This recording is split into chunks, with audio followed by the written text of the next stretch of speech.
Hello everyone, मेरा नाम है Sudhir Singh and welcome to toppers education. पिछले वीडियो में हम लोगों ने कार्बन और उसकी प्रॉपर्टीज की स्टडी करी थी। आज हम लोग कार्बन के कंपाउंड्स एंड हाइड्रोकार्बन्स को पढ़ने वाले हैं। सो शुरू करते हैं।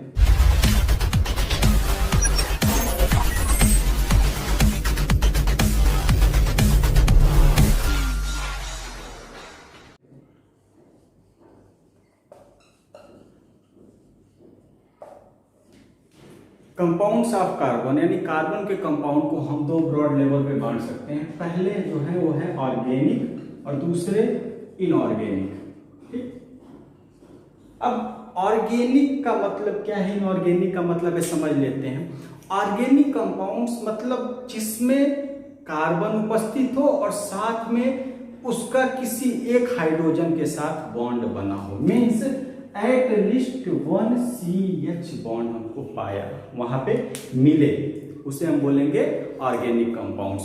Organic compounds are those compounds which have at least one CH bond. ठीक है, अगर इनऑर्गेनिक पे चले तो जस्ट इसके अपोजिट होते हैं ऐसे कंपाउंड जो जिनमें हमें CH बॉन्ड नहीं मिलता है।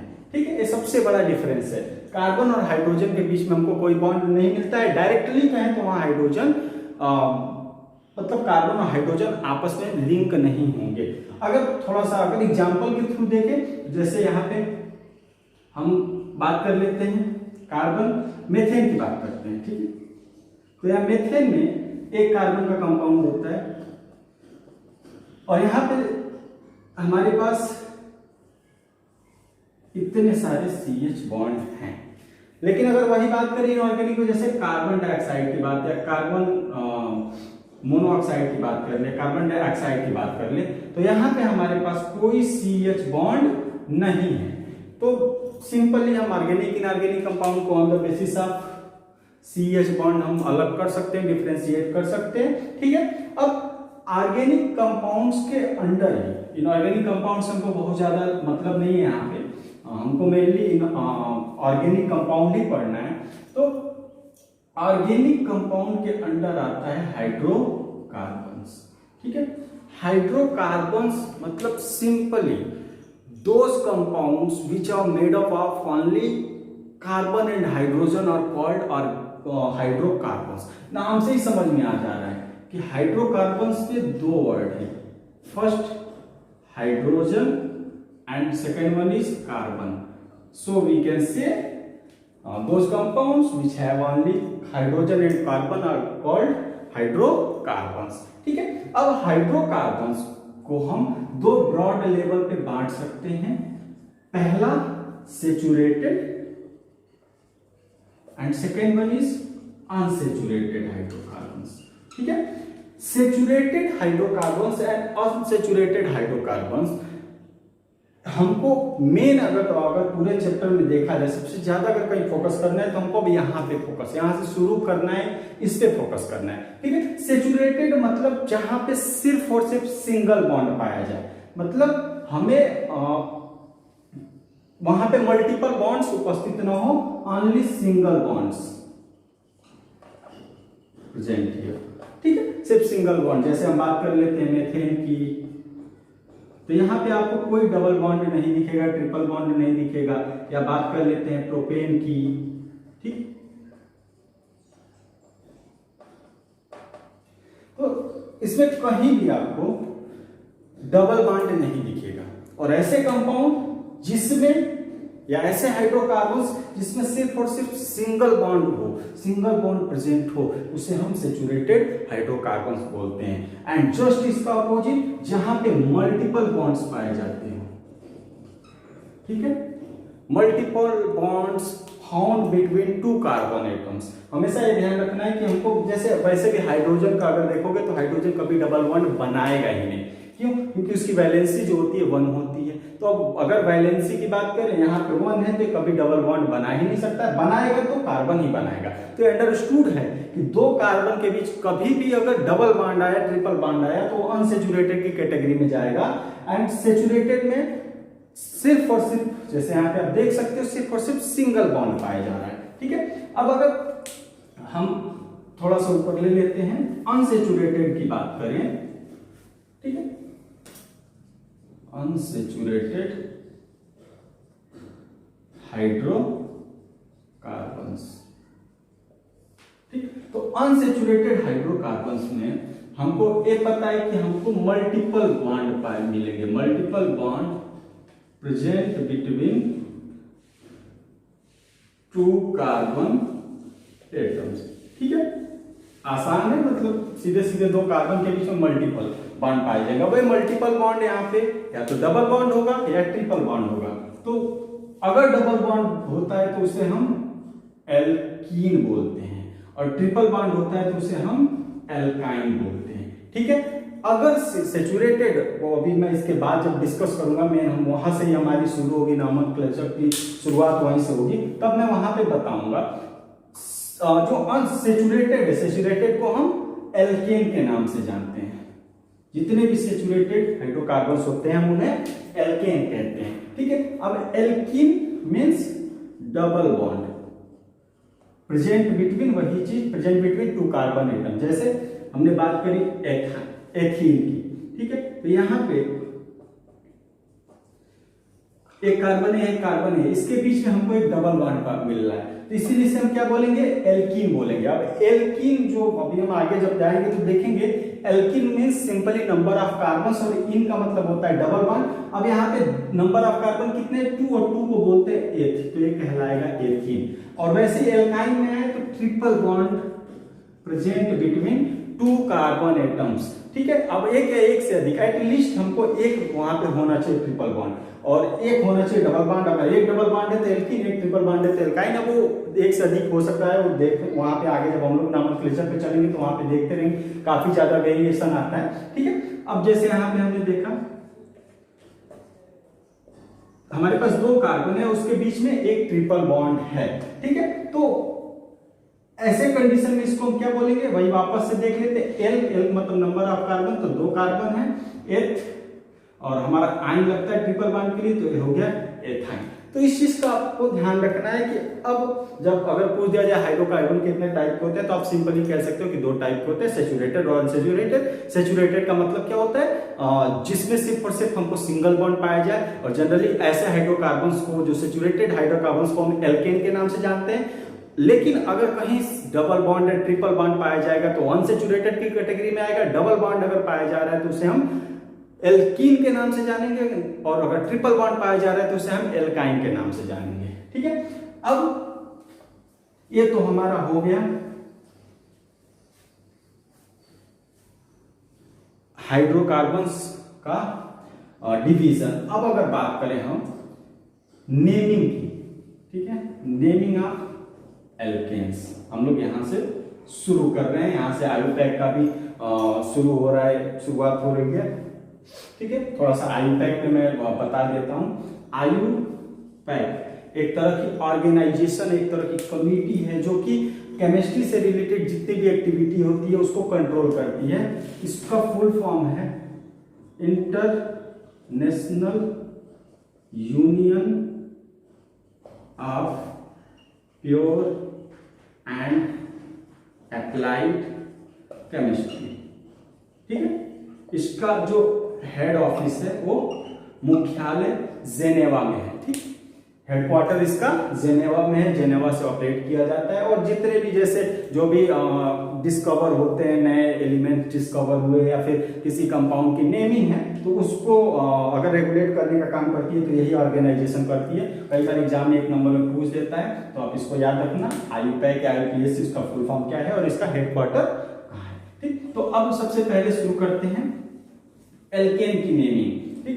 एल्केन को अगर हम देखें, ठीक है, तो एल्केन में दो वर्ड है, एक हमारा एल्क है और दूसरा हमारा एन है, ठीक है। एन का मतलब सिंपली क्या होता है, सिंगल बॉन्ड होता है, और एल्क का मतलब होता है नंबर ऑफ कार्बन, ठीक है। एल नंबर ऑफ कार्बन के बेसिस पे डिसाइड होता है। एक कार्बन होगा, दो कार्बन होगा, तीन कार्बन। अब एक कंपाउंड में कितने भी कार्बन हो सकते हैं। जनरली हम यहाँ 1 से लेकर 10 तक देखेंगे, उतने ही कार्बन हमको स्टडी करने, इस लेवल पे इतने स्टडी करने हैं। तो उस बेसिस पे हम क्या करेंगे, उसका नाम डिसाइड करेंगे। तो यहाँ पे आई थिंक आपको समझ में आ गया होगा कि करना क्या है। नंबर ऑफ कार्बन हमको देखना है और उसके बेसिस पे हमको फिर नाम आगे बता देना है। एन हमको लास्ट में सिंगल बॉन्ड के लिए लगाना होता है। ठीक, अब एल हम लोग देख लेते हैं। ठीक, एल सबसे पहले देख लेते हैं नंबर ऑफ कार्बन और उसका एल क्या होगा। ठीक,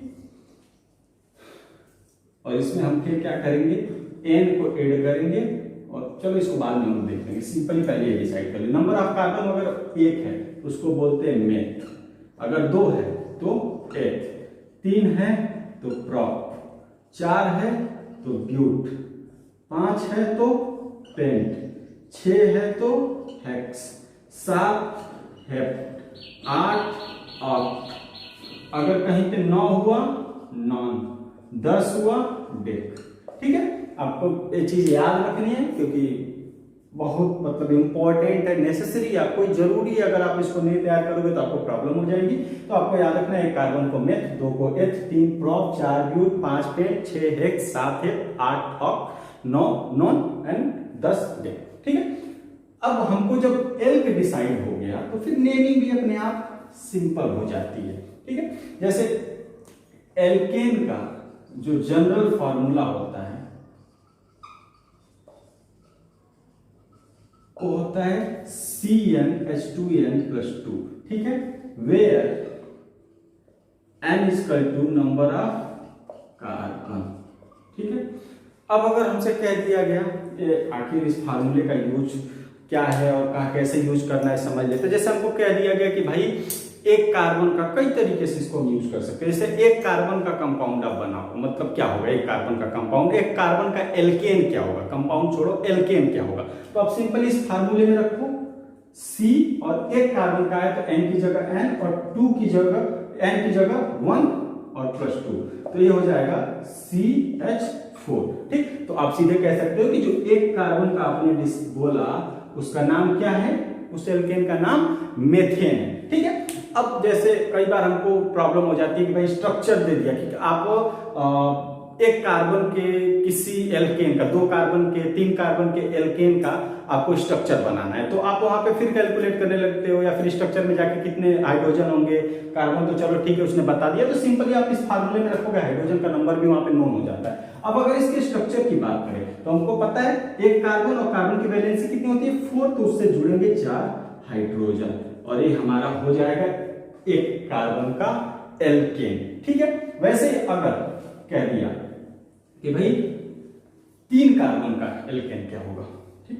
3 कार्बन का, जहां n इक्वल टू हमको 3 वैल्यू दे दी, तो हम क्या करेंगे सिंपली Cn की जगह 3 और H2 इंटू n की जगह 3 रखेंगे +2, तो C3 और 3 दूनी 6 और 2 8, C3H ऐड कर लेंगे। ठीक, और जैसे ही हमने ये करा अब हमको पता है कि 3 कार्बन, यानी हमने एल्केन, वहां पे एल्केन का नाम क्या होगा 3 कार्बन का तो प्रोप और उसमें हमको फिर n जोड़ देना है, तो नाम क्या पता चला हमको प्रोपेन। हम लोग हर एस्पेक्ट से इसको समझेंगे, मतलब कहीं से भी क्वेश्चन आ जाए, कुछ भी पूछ रहे हैं हम लोग, हमको चूकना नहीं, हमको जवाब देना है प्रोपेन। ठीक है, तो मतलब 3 कार्बन का एल्केन क्या होगा प्रोपेन होगा। और इसका स्ट्रक्चर हम लोग देख लेते हैं, तो भाई हम सीधे सीधे पहले क्या करेंगे 3 कार्बन बनाएंगे और तीनों के बीच में एक्चुअली एल्केन है तो सिर्फ और सिर्फ सिंगल बॉन्ड होगा, और फिर हम भाई 1 कार्बन की कितनी वैलेंसी 4, तो 1 तो ऑलरेडी बन चुका है तो यहाँ पे 3, फिर बीच में 2 बन गया है तो यहाँ पे 2, फिर यहाँ पे 3। ठीक है, इस तरीके से हमारा 1 2 3, और आप देखोगे कि जितना नंबर यहाँ पे उतना नंबर यहाँ पे, ये दोनों आप मैच करा लेना, फार्मूला से और स्ट्रक्चर से मैच करा लेना, वो हर अगर आप सही हो तो हर हाल में मैच करेगा। ठीक है, तो 3 कार्बन के एल्केन का क्या नाम है प्रोपेन। ठीक, अब थोड़ा सा कोई बड़ा एल्केन ले लेते हैं। हमसे कह दिया कि 7 कार्बन का एल्केन, मतलब n की वैल्यू दे दी 7 कार्बन का एल्केन क्या होगा उसका स्ट्रक्चर बना के आप दिखाओ। तो सिंपली आपको क्या करना है C n की जगह 7 और H2 इंटू 7 + 2, ठीक है, हमको क्या पता चला, C और 7 दूनी 14 2 16, मतलब C7H16, मतलब अब 7 कार्बन 6 कार्बन के लिए हम कौन सा एल, वहां पे एल की जगह क्या लिखेंगे, 7 कार्बन के लिए हेप्ट, ठीक है, और इससे फिर हम एन ऐड कर देंगे सिंगल बॉन्ड के लिए एन, और हमारा बन जाएगा हेप्टेन, ठीक है। अब अगर इसका स्ट्रक्चर बनाना है तो सिंपली हमको 7 कार्बन ड्रा कर लेने, 1 2 3 4 5 6 7, ठीक है, 7 कार्बन हमको ड्रा कर लेने हैं, और एक सबके बीच में एक्चुअली एल्केन है तो सब सिंगल बॉन्डेड होंगे। अब इस पे कितनी फ्री है, कितने स्पेस हमारे पास है, 3 बॉन्ड और बन सकते हैं, तो यहाँ 3 बॉन्ड हम लोगों ने लगा लिया, इस पे 2, इस पे 2, इस पे 2, बीच में सब पे 2, किनारे किनारे पे 3, ठीक है, आप मैच करा लेना, ये जो नंबर आएगा इससे मैच करेगा। अब इसको एग्जाम में ऐसे भी लिख के देता है, CH3 CH2 CH2 CH2 CH2 CH2 1 2 3 4 5 6 CH3, ठीक है। इसका आपको पूछ देगा नाम क्या है, तो आप सिंपली कार्बन गिन लो, सब सिंगल बॉन्डेड है, तो आप सीधे कार्बन गिन के भाई गिन लो, 1 2 3 4 5 6 7, 7 कार्बन है तो हेप्ट होगा, और उसमें हमको ऐड कर देना है एन, बन गया हमारा वही हेप्टेन, ठीक है। तो अभी तक हम लोग जितने भी ये पढ़ रहे हैं सब स्ट्रेट चेन है, अभी हम ब्रांच चेन की बात करना बाकी है। अभी हम ब्रांच चेन देखेंगे, मतलब उसमें ब्रांचिंग आएगी, जिसको हम बोलते हैं सब्स्टिट्यूएंट ग्रुप आएगा अभी, मतलब काफी चीजें हमको देखनी है। तो अभी एक आप समझ लो स्टार्टिंग है, ठीक है। तो आप बाकी के जितने भी अब बच रहे हैं, एन की वैल्यू जितनी बच गई आप रख के ट्राई कर लेना, देख लेना आपसे हो पा रहा है नहीं हो पा रहा है। बाकी अब हम लोग नेक्स्ट वीडियो से थोड़ा सा और लेवल बढ़ाएंगे, ठीक। तो आज के लिए आई होप काफी है, थैंक यू।